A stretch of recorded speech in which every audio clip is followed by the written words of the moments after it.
Hey guys, so it's late on Thursday night. Well, I mean, not that late. It's like 8:45, almost 9. But it is late for me. I'll probably be going to bed soon after recording this video.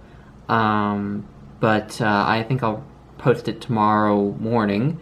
But I just feel like talking about books right now rather than waiting until tomorrow. So I will schedule this to upload tomorrow morning. And you will be seeing it when I'm probably on campus getting work done. So I have some books I want to talk about. Hopefully in a relatively timely manner, but we won't rush it, certainly. So I'll start with this first one. It's Opera 101 by Fred Plotkin. I have held this up a few times now. And I mentioned how, so for anyone who doesn't know, this is a sort of primer on the art form of opera. The first chapter is really just a brief history of opera, and the second and third chapters are kind of about what to expect when you go to an opera and how to enjoy opera, sort of. But then after that, for the majority of the book, I mean more than half of the book, about this much of the book, Fred Plotkin is discussing specific operas individually. And not only is he discussing specific operas, he's discussing specific recordings of specific operas. So he actually has a list of recordings that he tells you should try to acquire and listen to and read the libretto along with it before reading the chapters on those operas. He mentions that he specifically makes reference to the performer's style in those performances in his chapters. And so originally my plan was just to sort of shrug that off and just like watch the operas or listen to them in whatever version I felt like. But now I would like to get the actual performances to watch, because he says that he makes specific reference to the performers. I think that I will get a lot more out of the chapters if I have actually experienced that specific performance that he's discussing. So I think what I may do is just ask for a long list of opera recordings for Christmas or something like that, rather than asking for books. That'll probably be a good thing, because as you've all probably been witness to, I've been acquiring a lot of books lately. So yeah, I'm setting this aside, but not because I didn't like it. I really did like it. Fred Plotkin seems like an absolute expert on opera. I mean, he's an opera critic himself, so he ought to know the subject. But clearly he just has a really deep passion for it. And, I had heard rumors that that Fred Plotkin could tend to be a bit of a snob in this book, especially when he talks about subtitles in opera. He is against subtitles because he thinks that they're distracting from the music and just the sort of, sort of intuitive, subconscious experience of letting the story of the opera affect you without knowing the words, or through the mannerisms and expressiveness of the performers. But I mean, and that is true. He is against the subtitles, but it didn't come off as snobbery. It just came off as, a strong preference, So I really like this. I think this could be a good intro for people who want to get into opera, although I feel like it is a bit intimidating because of the fact that he has the big second half that's all just analyzing specific operas, where the chapters probably won't mean much to you if you haven't actually listened to at least listened to the opera in some other recording, if not watched or listened to the specific recording that he wants. So yeah, I think it's definitely, you'll be in good hands if you read this, but you do have to accept sort of an undertaking for it. So yeah, I do like it, but I might hesitate to make it my first book to recommend on opera. I suppose I would recommend Vivian Schweitzer's book, A Mad Love, which is very, user-friendly, and you're not required to have,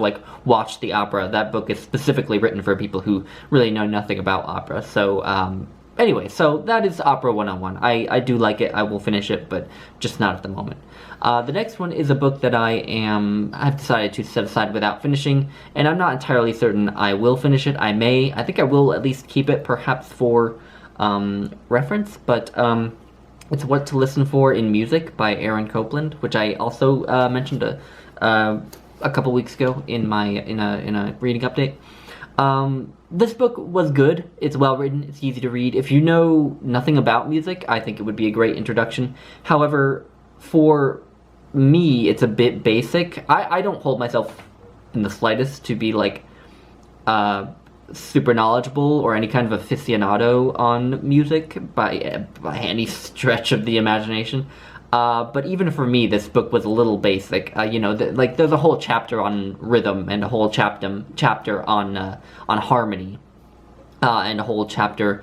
What else? I mean, there's a whole chapter on melody, and it's just like that's all so basic. And a chapter all about the sounds of the different instruments in an orchestra, and it's just like I just don't feel like I need that or want that, and I just wasn't looking forward to reading the rest of the book. I thought I would mostly just find it kind of boring, unfortunately. So yeah, I set it aside, not because I think it's a bad book, just because I think it's really not what I'm looking for at the moment. So anyway, that is What to Listen For in Music. The next book is a book that I've actually finished, and it's yet again a book that I mentioned before, Lincoln, the Biography of a Writer by Fred Plotkin. Fred Kaplan.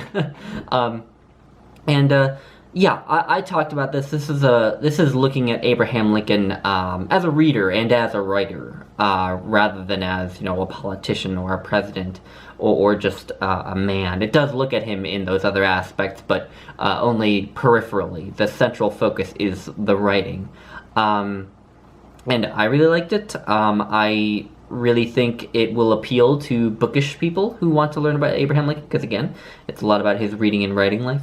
There are parts of it that I think Fred Kaplan was more interested in himself than others. The parts on the main subject, the reading and writing, are great, are really just great to read about. As a bookish person again, and they give you a different side of Lincoln than what's usually presented. But then there are other parts that are a bit more of a chore to get through, because you could tell that Fred Plotkin wasn't quite as interested in them. So those other aspects, like Lincoln's political life, his political campaigns, his personal life doesn't get all that much attention, among other things. Are just not as interesting to read in this book. Not that you won't learn plenty about those, just, it is not a book to go to, I think, as your first Lincoln book, certainly. Unless you really are just super interested in his reading or writing life. But you certainly will learn a lot about Lincoln in those regards. And yeah, anyway, so that's Lincoln. I'm actually going to do a whole video about Lincoln. It's going to be a scripted video, actually. I'm going to do it a bit differently than usual. It's going to be a bit of an experimental video for me. So we'll see how that goes. But anyway, so I'll talk about this more in detail. That's why I'm being a bit broad and vague about it. So anyway, yeah, I'll talk about this over the weekend, hopefully. Now, finally, I get to start talking about the books that I'm reading. The first one is Love Medicine by Louise Erdrich.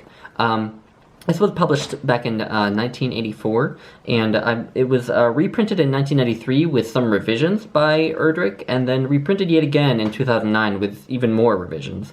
I believe this is the edition from 1993, so it's the lightly edited version, I suppose. But this follows an extended family on a Chippewa reservation in North Dakota. And the Chippewa Nation is also called the Ojibwe Nation. That's for reference for anyone who doesn't know them as the Chippewa, who knows them as the Ojibwe. But it follows this extended family. It starts, the novel is kind of non-linear. It starts in a sort of family get-together after the death of an aunt in the family in around the late 1980s. And we just have this long scene where this family are together, and a bunch of them get to drinking and talking, and we see sort of how dysfunctional this family is, all sort of wrapped up in one evening. And I thought that was brilliantly done, like just how You could see so many undertones in this first scene that just, you could extrapolate from and see how damaged the people in this family were and the relationships in this family are, and that first chapter was just a really powerful piece of writing. But then what happens after that first chapter in the 1980s, it goes all the way back to 1936. And so this woman, Marie Lazar, who appears in that first chapter as, the grandmother, essentially, in this next chapter is, a young woman. And it'll follow her for one chapter, and then it'll follow the man who would become her husband for a chapter, and so on. And it sort of jumps around this extended family and the people who are close to this family. So none of the chapters connects in an overarching narrative, but they are connected, obviously, by the fact that they're related.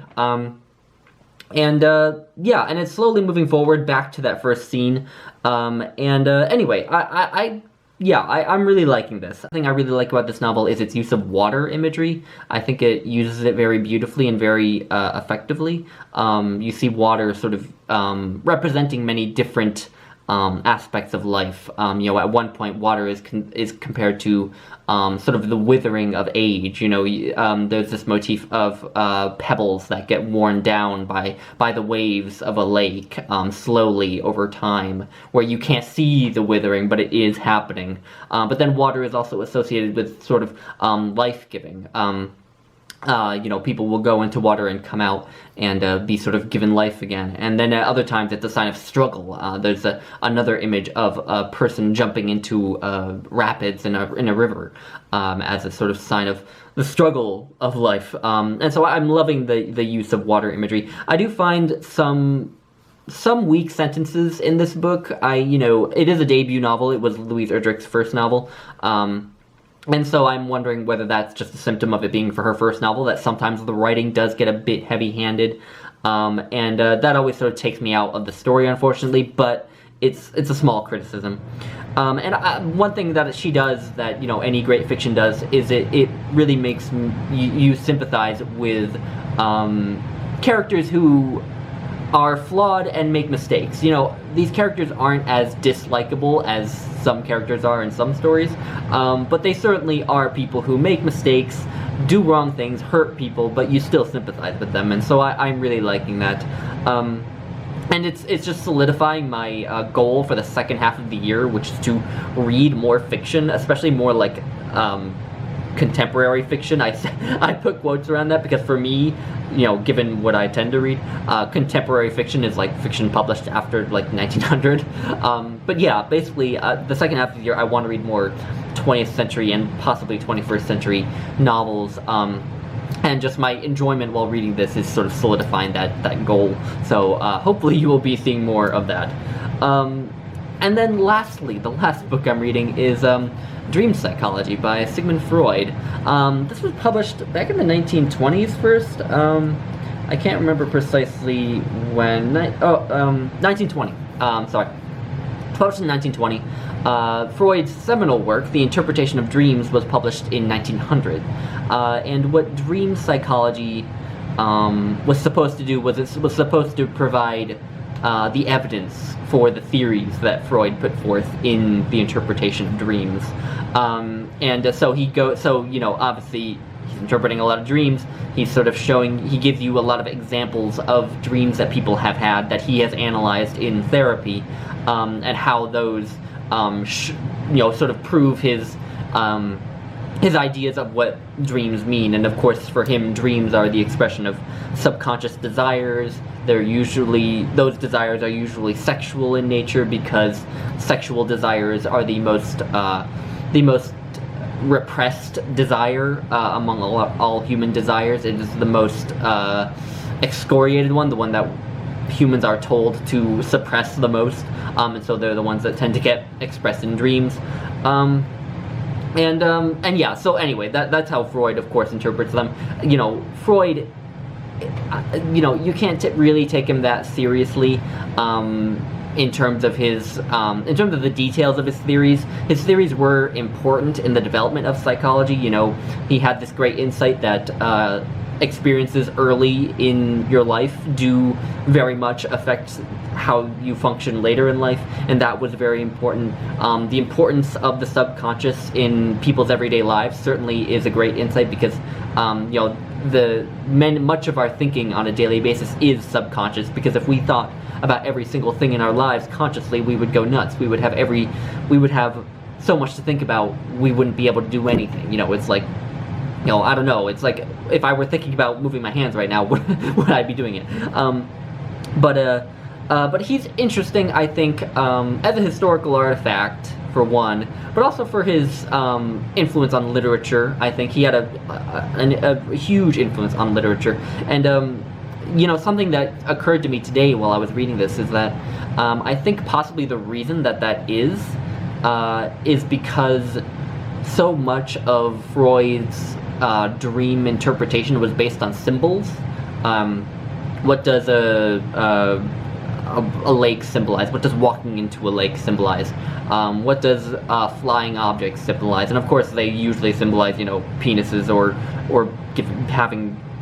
giving birth or being birthed, or something like that.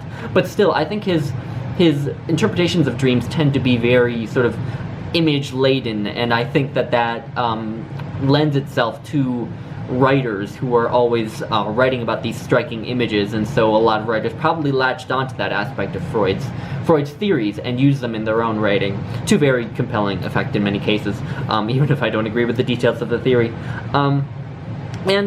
Yeah, and it's just a fun intellectual exercise to follow Freud's train of thought as he interprets these dreams. You know, he makes all sorts of leaps of logic here to force dreams to fit his interpretation. You know, he says on page, on page 120, he actually comes out and says, it is correct to say that there is no series of associations which cannot be adapted to the representation of sexual facts.